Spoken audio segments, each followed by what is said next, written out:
स्वागत है हमें आज़ाद न्यूज़ में आपका। हमें आज़ाद न्यूज़ के लिए इस सब पे बना हुआ हूँ सप्तम विहार हरिद्वार, जहाँ महानगर अध्यक्ष सुनील शेट्टी जी जो यहाँ की जन समस्याओं को लेकर हमेशा जनता के बीच रहते हैं, तो आज उन्हें यहाँ की जनता ने सूचना दी कि सड़कों का बुरा हाल है, जबकि मुख्यमंत्री महोदय की 3 बार के आदेशों के बावजूद भी अब तक सड़कों को नहीं भरा गया है, जिससे यहाँ के श्रद्धालु और यहाँ के लोग अक्सर उन गड्ढों में गिरकर घायल हो रहे हैं। आज उन्हीं समस्याओं को दृष्टिगत रखते हुए महानगर अध्यक्ष सुनील शेट्टी जी ने यहाँ इसको सरकार के विरुद्ध प्रदर्शन किया है। तो आज किस कार्यदायी संस्था लापरवाह बनी हुई है, कार्यदायी संस्था भारी अनियमितताओं से काम कर रही है। ये संस्था काम करने योग्य नहीं है, इसके पास अनुभव नहीं है।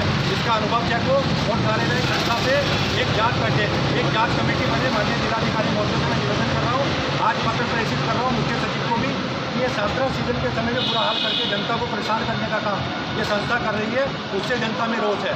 जहाँ एक तरफ आपने हमारे को सौगात दी, जनता में खुशी थी, ये उस खुशी को दुख में बदलने का काम कर रही है कार्यदायी संस्था।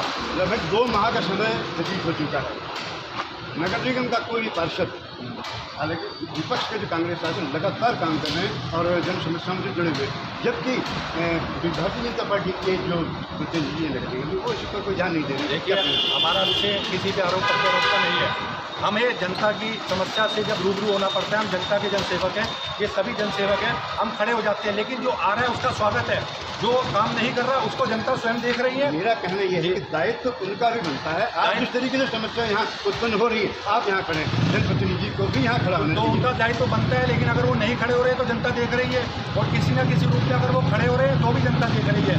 मैंने आपके चैनल के माध्यम से सिर्फ यही संदेश दूंगा, ये जनता का विषय है, जनता से जुड़ा विषय है, जनता दुखी है, तो सभी को एकजुट होकर सड़क पर आना चाहिए और इस कार्यदायी संस्था लापरवाह संस्था के खिलाफ मोर्चा खोलना चाहिए। हम सबसे आगे खड़े मिलेंगे। विषय भाजपा कांग्रेस का नहीं है, विषय समाज से जुड़ा है, विषय जनता से जुड़ा है और जनता परेशान है। होटल व्यवसायी, धर्मशाला व्यवसायी, व्यापारिक लोग, धर्मशाला की समिति के अध्यक्ष हमारे बीच है, भीमसेन जी, हमारे सभी, गोकुल डबराल जी, लघु व्यापारी, जो भी सड़क से चलता है, एक व्यक्ति छोटे से बच्चे से लेकर बुजुर्ग सड़क से निकलता है, वो इस समस्या से परेशान है और त्रस्त है।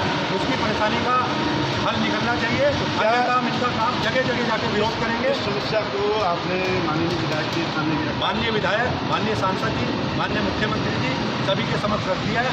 लेकिन कहना दीपक उपाध्याय जी का भी सही था, ये संस्था इतनी लापरवाह है। ये विधायक जी को फोन पे कहती है आप चिंता नहीं कीजिए, हम अभी देख रहे हैं। उस मौके पर पहुँचती है, जरा सा लीपापोती करती है, अगली बारिश अगली सुबह फिर वो गड्ढा उतना बड़ा हो जाता है। ये होटल के व्यवसायी खड़े हैं मेरे सामने, इनके बाहर की बिजली की लाइन तोड़ दी गई, इनके बाहर बड़े बड़े गड्ढे कर दिए गए, सड़क बैठ रही है, कोई सुनने वाला नहीं है। जब हम पहुँचते हैं तो गंगा विहार में हमने परसों एक बड़ा विरोध जताया और इनको कहते हैं कि काम नहीं होने देंगे। अब वहाँ काम दिन रात चल रहा है, वहाँ काम सुबह से रात तक चल रहा है। 5 फुट की सड़क बना रहे थे, ये गंगा विहार के लोग खड़े हैं, इनसे पूछिए, आज वो सड़क पूरी की पूरी 30 फुट की बनाने को तैयार हो गए, क्योंकि उन्हें पता हमारी कमी है। मैंने उनको स्पष्ट शब्दों में कहा है, काम जनता का है, पैसा जनता का है और सरकार के पैसे का दुरुपयोग, जनता के पैसे का दुरुपयोग किसी भी रूप में होगा तो हम काम को भी रोकेंगे और तुम्हें भी यहाँ से वापस वहीं भेजेंगे जहाँ से तुम आए हो। लेकिन जनता के पैसे का दुरुपयोग नहीं होगा, सरकार की छवि को धूमिल करने का कार्य नहीं होगा। हमें आज़ाद न्यूज़ के लिए सप्तम विहार हरिद्वार से चंद्रशेखर गोस्वामी की रिपोर्ट।